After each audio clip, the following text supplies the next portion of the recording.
আল্লাহর কাজই হচ্ছে বিশ্বনবীর খুশি রাখা। যেখানে বিশ্বনবীর মন খারাপ ওইখানে বিশ্বনবীর আল্লাহ আছে না নাই? বিশ্বনবীর উপাধি দিয়েছেন আল্লাহ হাবিবুল্লাহ। কি দিয়েছে?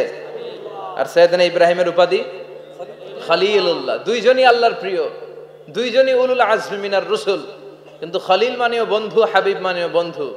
খলিল মানে এমন বন্ধু যেই বন্ধু আল্লাহরে খুশি করার জন্য কাজ করে, আর হাবিব মানে এমন বন্ধু যেই বন্ধুরে খুশি রাখার জন্য আল্লাহ নিজেই কাজ করে।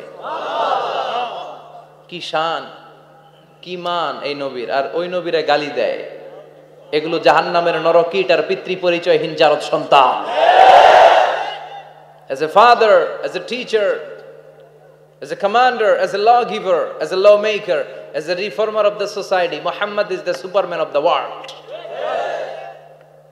উনি সুপারম্যান, উনি অসাধারণ ব্যক্তিত্ব, আনপ্যারালাল পার্সোনালিটি।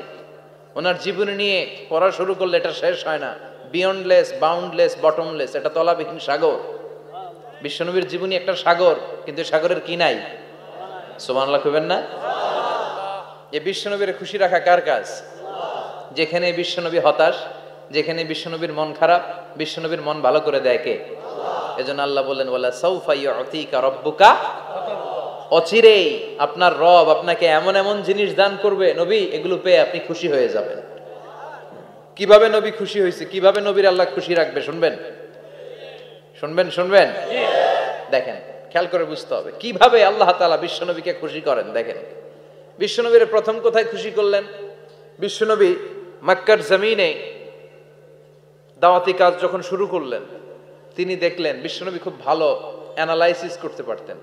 তিনি মক্কার সোসাইটিটাকে, সমাজটাকে বিশ্লেষণ করে অ্যানালাইজ করে উনি দেখলেন যে এই মক্কায় দাওয়াতি কাজের একটা শক্ত অবস্থান নিতে হলে দুইজন লোকের একজন আমার চাই। সুবহানাল্লাহ পড়েন। কি বিশ্লেষণ শক্তি, কি চিন্তা শক্তি! উনি ঘেটে ফেললেন, উনি বুঝে ফেললেন সবাইকে দেখে যে দুইজনের একজন আমার সাথে না থাকলে আমার দাওয়াতি কাজ চালানো কষ্ট হয়ে যাবে। এজন্য গভীর রাতে তাহাজ্জুদের নামাজ শেষে আল্লাহর কাছে কেঁদে কেঁদে বিশ্বনবী দোয়া করে, আল্লাহ আল্লাহুম্মা আইজ্জাল ইসলাম বি আহাব্বির রাজুলাইনি ইলাইক। আল্লাহ, দুইজন লোকের যেই লোকটারে তোমার দরবারে মকবুল মনে হয়, ভালো লাগে, পছন্দ হয়, তাদের একজনকে ইসলামের ভেতরে ঢুকিয়ে দিয়ে ইসলামকে তুমি বিজয় দান করে দাও। ও আল্লাহ, দুইজনের একজনকে আমার চাই। একজন হলো আবি জাহাল ইবনে হিশাম, হিশামের বেটা আবু জাহাল, আও উমর ইবনুল খাত্তাব, অথবা খাত্তাবের বেটা উমর। সুবহানাল্লাহ পড়ে। সাথে সাথে দোয়া কবুল করলো কে? কার জন্য করলো? নাকি আবু জাহেলের জন্য? আবু জাহেলের চোখের সামনে পর্দা ছিল, ও পর্দা সরায় না। ওর অন্তরে পর্দা, ও পর্দা উঠে সত্যটা দেখতে চায় না। এজন্য ওর জন্য গোটা বিশ্ববাসীর আছে ঘৃণা। ও যেখানে মারা গেছে, ওর যেখানে জন্মস্থান, ওইখানে সৌদি সরকার ল্যাট্রিন বানায় থুইছে। ঘৃণার প্রতীক। ওইখানে তো অন্য কিছু বানাইতে পারতো, ল্যাট্রিন বানাইতে যাবে কেন? গোটা বিশ্বের মানুষ যায় যেন এটা ভরাই দিয়ে আসতে পারে। কথা বলেন। এই বেয়াদবটার জন্য আল্লাহ দোয়া কবুল করে নাই। ওমরে ফারুক রাগী ছিলেন, কিন্তু সত্য প্রকাশে, সত্য গ্রহণে আপোষহীন।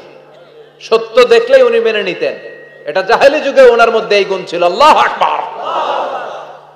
বিশ্বনবী কেঁদে কেঁদে দোয়া করে, আল্লাহ, মক্কার জমিনে এই দুইজনের একজন যদি কালেমা না পড়ে, মক্কার জমিনে দাওয়াতি কাজ চালিয়ে যাওয়া কঠিন হয়ে যাবে। হয় হিশামের বেটা আবু জাহেল কিংবা খাত্তাবের বেটা ওমরকে তুমি ইসলামে ঢুকাও। আল্লাহ ওমরের জন্য দোয়া কবুল করলেন। বিশ্বনবী তখনও বুঝতে পারেন এই দোয়াটা কার জন্য কবুল। হঠাৎ ওমরে ফারুক বিশাল একটা নাঙ্গা তলোয়ার নিয়ে বিশ্বনবীকে হত্যা করার জন্য ছুটে এলো। বিশ্বনবী তখন মক্কার আরকাম ইবনে দারুল আরকামের ঘরে সাফা পাহাড়ের পাদদেশে লুকিয়ে লুকিয়ে দাওয়াতি কাজ করতেন। আশেপাশে সাহাবীরা বসা। বিশ্বনবীর চাচা হামজা ইবনে আব্দুল মুত্তালিব বললেন, নবী তাড়াতাড়ি পালিয়ে যান, ওই যে দেখা যায় ওমরে ফারুক তলোয়ার নিয়ে আপনারে মারতে আসছে। বিশ্বনবী বললেন, চাচা সরে যান, সাহাবীদেরকেও সরে যেতে বলেন, দরজাটা খুলে দেন, ওমরকে আসতে দেন। আমার তো মনে হচ্ছে ওই যে তাহাজ্জুদের নামাজ পড়ে আল্লাহর কাছে কেঁদে কেঁদে আমি দোয়া করেছি, আমার দোয়াটা আজকে কবুল হতে চলেছে। আমার তো মন বলছে আল্লাহ দোয়াটা কবুল করবে। দরজা খুলে দেন। ওমর ফারুক চলে আসলেন, এসে তলোয়ার রেখে দিয়ে আঙ্গুল উঁচু করে বললেন আশহাদু আল্লা ইলাহা ইল্লাল্লাহ আশহাদু আন্নাকা মুহাম্মাদ রাসূলুল্লাহ। ঝিনুকের ভেতর লুকিয়ে থাকে যেমন মতি, ঝিনুকের ভেতর লুকিয়ে থাকে যেমন মতি, কালমা শাহাদাতে আছে আল্লাহর জ্যোতি, কালমা শাহাদাতে আছে আল্লাহর জ্যোতি। সুবহানাল্লাহ পড়েন। কি আল্লাহর জ্যোতি এসে ওমরে ফারুকের হৃদয়টাকে নুরানি করে দিল। তিনি তলোয়ার রেখে ঘোষণা দিলেন আশহাদু আল্লা ইলাহা ইল্লাল্লাহ ওয়া আশহাদু আন্নাকা মুহাম্মাদ আবদুল্লাহি ওয়া রাসূলুহু। বিশ্বনবী খুশি হয়ে গেলেন। ফাতারদা ওয়ালা সাওফা ইউতিকা রাব্বুকা ফাতারদা। ও নবী, অচিরে এমন এমন জিনিস একটার পর একটা আমি আপনারে দান করব, এগুলো পেয়ে আপনি খুশি হয়ে যাবেন গো নবী। আপনার অন্তরে দুঃখ, কষ্ট, হতাশা, আপসেট হওয়ার মানসিকতা, ফ্রাস্ট্রেশন কিছু আল্লাহ রাখবো না। ওয়ালা সাওফা ইউতিকা রাব্বুকা ফাতারদা। অচিরে এমন এমন জিনিস আমি আল্লাহ আপনারে দেব, আপনি খুশি হয়ে যাবেন। ওমরে ফারুকের ইসলাম ধর্ম গ্রহণ করানোর মাধ্যমে বিশ্বনবীর মনটারে খুশি করে দিল কে?